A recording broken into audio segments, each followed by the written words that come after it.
I just had like 10 firefighters leave my house. I work from home, so I was preparing for my next meeting, which was to take place in about 5 minutes, when all of a sudden, every fire alarm in the house started going off. And my first thought was, oh no, what do I do about the meeting? But then I got a grip and realized, oh my gosh, there was a fire in the house. So I got my favorite bag and just started ransacking the house and filling it with all my favorite stuff. Blue Teddy, my favorite toy from when I was a kid. Blue Teddy number 2, the teddy bear that my late great-grandmother made for me after Blue Teddy number 1 started to look a little worn. This box, which contains my late mom's rosary beads and little scorecards that she used to keep when I would do little talent shows for her. This Clifford that I got at the first ever book fair I went to. And of course, my Nintendo Switch. Now, I have 2 rescue dogs, and I mention that because they don't take to loud noises very well, especially fire alarms. They were petrified, following me all over the place. So I called my dad, who called the fire department, got the boys in their leashes, and drove them to my parents' house that was like 5 minutes away. And on my way there, I realized,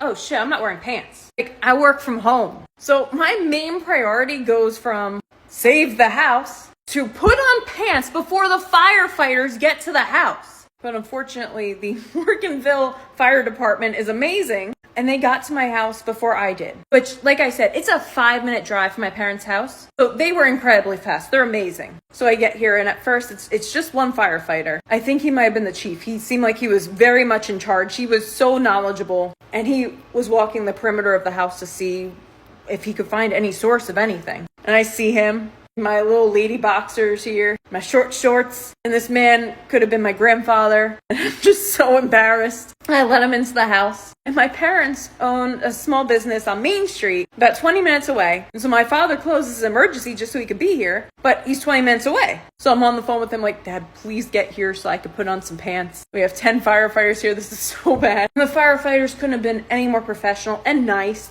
They go through the whole house, get all this amazing equipment, cameras, they're checking my electrical outlets. And so while they're doing all this, I run into my bedroom, put pants over my shorts, and then they told me my house is fine. My alarm system is not. It's a really hot day here in Jersey. It's over 100 degrees. We don't get many days like this. So maybe the attic got too hot or something. I don't know. I don't know anything about fire and how it works. All I know is the alarm was going off, and it shouldn't have been.